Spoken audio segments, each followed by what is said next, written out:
उदयपुर गांव कभी अपनी खुशहाली और समोसों की वजह से मशहूर था।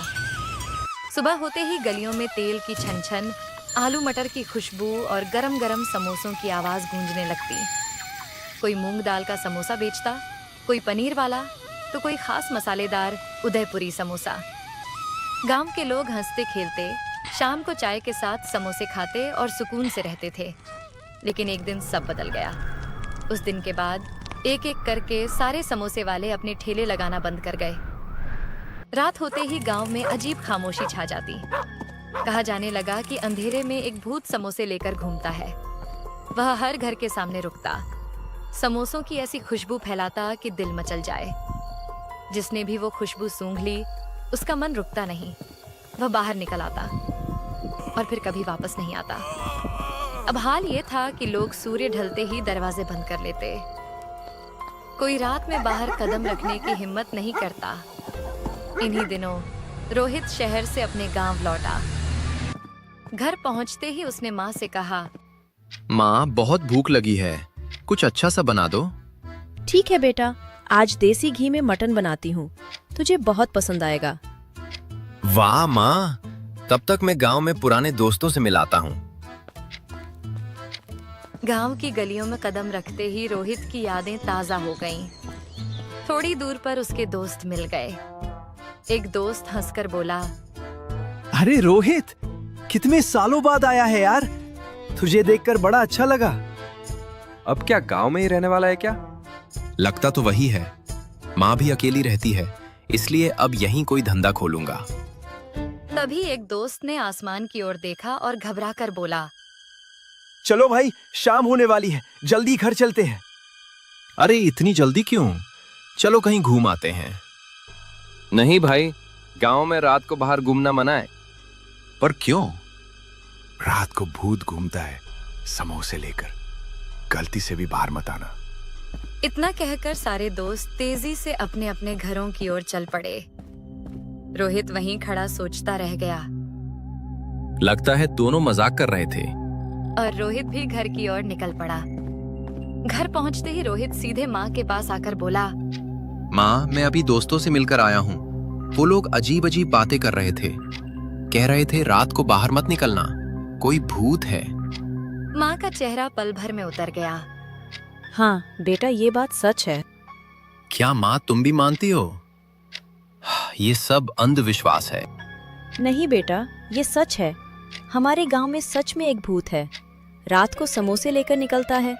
जैसे ही कोई उनकी खुशबू सूंघ ले, उसका मन अपने आप बाहर चला जाता है। माँ, ऐसा कैसे हो सकता है? कोई गांव का आदमी होगा जो डर फैला रहा है। नहीं बेटा, मैंने अपनी आंखों से देखा है। वो आदमी नहीं है, वो एक शैतान है जो लोगों को उठाकर ले जाता है। चलो अब खाना खाओ, मटन ठंडा हो जाएगा।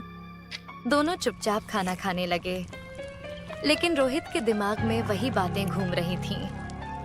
खाना खत्म होने के बाद माँ कमरे में आकर बोली, बस बेटा, खिड़की या दरवाजा मत खोलना, आराम से सो जाना। इतना कहकर माँ अपने कमरे में चली गईं। रोहित बिस्तर पर लेट गया, लेकिन नींद कहाँ आने वाली थी। वो मन ही मन बोला, आज देख ही लेते हैं किस तरह का भूत है। रात गहरी हो गई, चारों तरफ सन्नाटा था। अचानक हवा में एक जानी पहचानी खुशबू फैलने लगी, गरम समोसों की। रोहित उठकर खिड़की के पास गया और झांक कर देखा। तभी गली के मोड़ से एक साया उभरा, सिर पर टोकरी जिससे भाप उठ रही थी। रोहित की आंखें फटी की फटी रह गईं। ये सच नहीं हो सकता। अचानक भूत सामने आ गया, खोखली आंखें, टेढ़ी मुस्कान।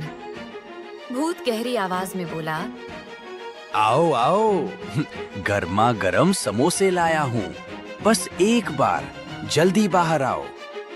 रोहित का दिमाग सुन्न हो गया। कदम अपने आप आगे बढ़ गए। वो बाहर निकल आया। भूत खुश होकर हंसा। हाँ, ऐसे ही आओ, बहुत समय बाद कोई नया आया है। जैसे ही भूत रोहित को उठाने आगे बढ़ा, पीछे से आवाज आई, रोहित बेटा नहीं। माँ की आवाज सुनते ही भूत रुक गया। उसने माँ की तरफ देखा। कुछ पल खामोशी रही, फिर भूत पीछे हटा और अंधेरे में गायब हो गया। भूत के जाते ही रोहित को होश आया। अंदर चलो बेटा। दोनों चुपचाप घर के अंदर चले गए, लेकिन रोहित जान चुका था ये कोई अंधविश्वास नहीं था। अगली सुबह सूरज निकला तो गांव वैसा ही शांत था, लेकिन रोहित के मन में तूफान चल रहा था। वह चाय की दुकान पर दोस्तों के साथ बैठा था। अरे भाई, पहले तो चाय के साथ समोसे मिला करते थे, आजकल क्यों नहीं देते? भाई चाय के साथ क्या, इस गांव में अब एक भी समोसे का ठेला नहीं दिखेगा जब से वो हादसा हुआ है। कैसा हादसा? तुझे सच में कुछ नहीं पता? क्या मतलब? क्या नहीं पता? लगता है तेरी माँ ने तुझे कुछ नहीं बताया। ये सुनते ही रोहित का चेहरा सख्त हो गया। ओह, बिना कुछ कहे उठा और सीधे घर की तरफ चल पड़ा। घर पहुंचकर वह माँ के सामने खड़ा हो गया। माँ, सच सच बताओ, तुम मुझसे क्या छुपा रही हो? माँ ने गहरी सांस ली, आंखें भर आईं। रोहित, तुम्हारे पिताजी का एक्सीडेंट नहीं हुआ था। तो फिर? उन्हें गांव के सेठ ने समोसे के ठेले के साथ जला दिया था। ये सुनते ही रोहित गुस्से से आग बबूला हो गया। क्या? माँ, तुमने मुझे पहले क्यों नहीं बताया? मैं अभी उस सेठ को जान से मार दूंगा। नहीं बेटा, रुको। तुम्हारे पिताजी ने जाते जाते समझाया था कि ये बात तुम्हें कभी न बताऊं। इसी वजह से मैं चुप रही। अब मुझे मेरे पिताजी का कातिल पता है, मैं चुप नहीं बैठूंगा। बेटा, अकेला सेठ ही कातिल नहीं था, पूरा गांव वहां था। किसी ने रोका नहीं, किसी ने बचाया नहीं। अब क्या तुम पूरे गांव को सजा दोगे?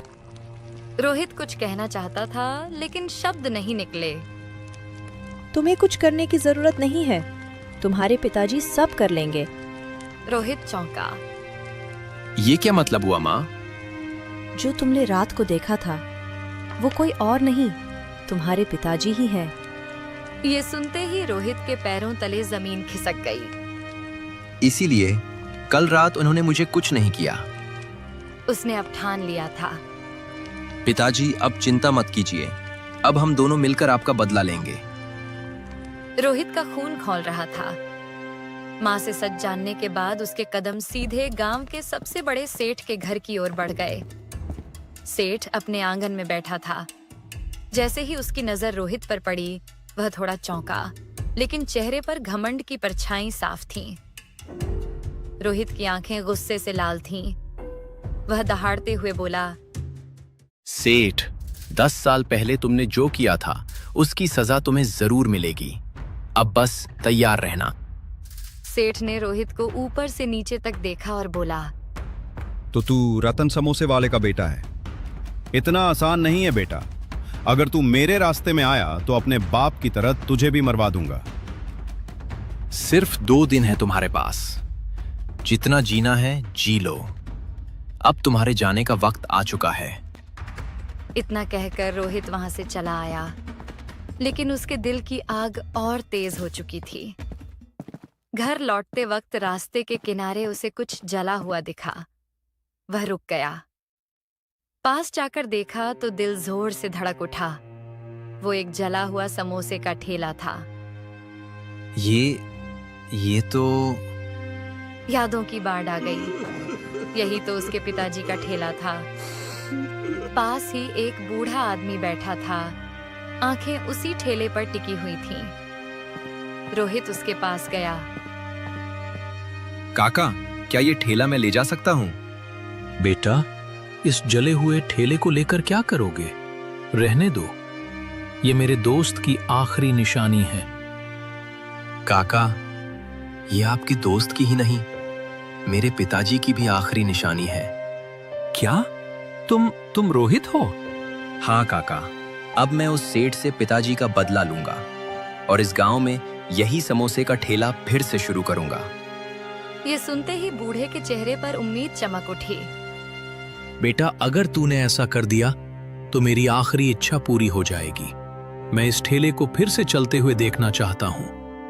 बस कुछ दिन सब्र रखिए काका, इस ठेले का पहला समोसा मैं आपको ही खिलाऊंगा। बूढ़े के चेहरे पर बड़ी मुस्कान आ गई। रोहित घर पहुंचा और माँ से बोला, माँ, मुझे पिताजी से बात करनी है। मैं उस सेठ को रात में घर से बाहर निकाल सकता हूँ। ठीक है बेटा, आज रात मैं कोशिश करूंगी तुम्हारे पिताजी से बात करने की। रात गहरी हो चुकी थी। चारों तरफ सन्नाटा पसरा था। रोहित बार बार दरवाजे की ओर देख रहा था। माँ, पिताजी कब आएंगे? बस बेटा, थोड़ा और इंतजार कर लो, वो जरूर आएंगे।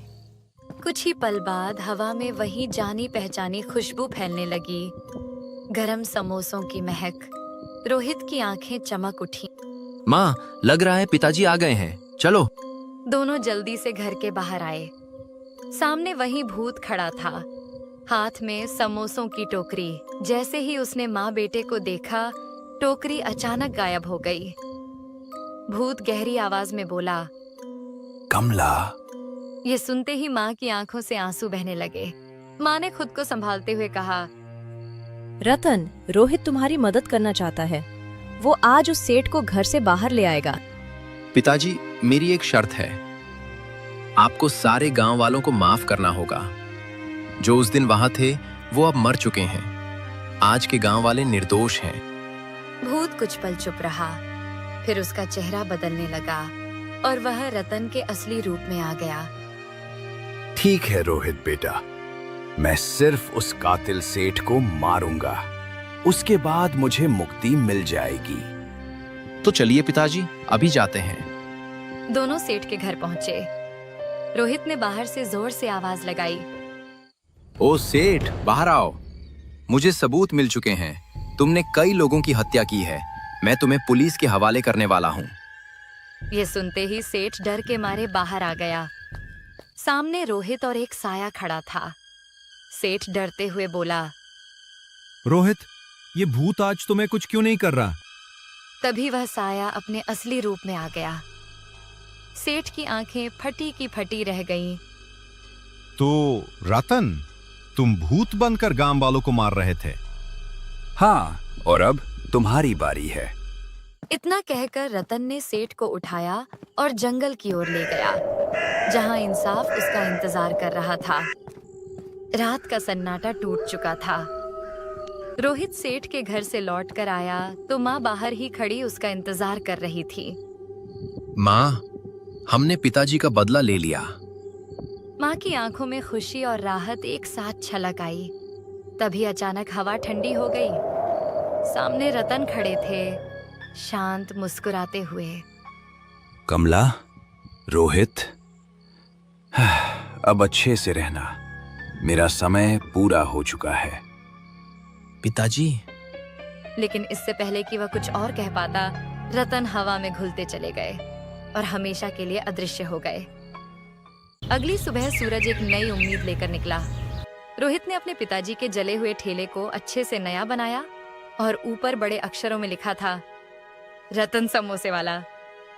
जैसे ही ठेला खुला, गांव वाले हैरान होकर रुक गए। एक आदमी गुस्से में बोला, अरे भाई, इस गांव में समोसे का ठेला लगाना मना है, बंद करो ये। मना था, अब नहीं है। अब इस गांव में फिर से रतन समोसे वाला ठेला लगाएगा। इतने में वही बूढ़ा काका आ गए। ठेला देखकर उनकी आंखें भर आईं। रोहित ने एक गरम समोसा थमाते हुए कहा, काका, पिताजी के ठेले का पहला समोसा आप ही खाइए।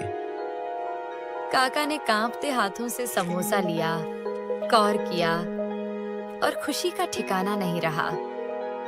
बिल्कुल रतन जैसा स्वाद है बेटा, वही खुशबू, वही जान। रोहित की आंखें भी नम हो गईं। धीरे धीरे खबर फैल गई। लोग आने लगे। देखते ही देखते ठेले पर भीड़ उमड़ पड़ी। कई दिनों बाद गांव वालों ने फिर से समोसे खाए, हंसते हुए, खुश होकर। कुछ ही समय में दूसरे ठेले भी लगने लगे। उदयपुर गांव फिर से समोसों के लिए मशहूर हो गया। अब वहां न कोई भूत था, न डर, सिर्फ खुशबू थी।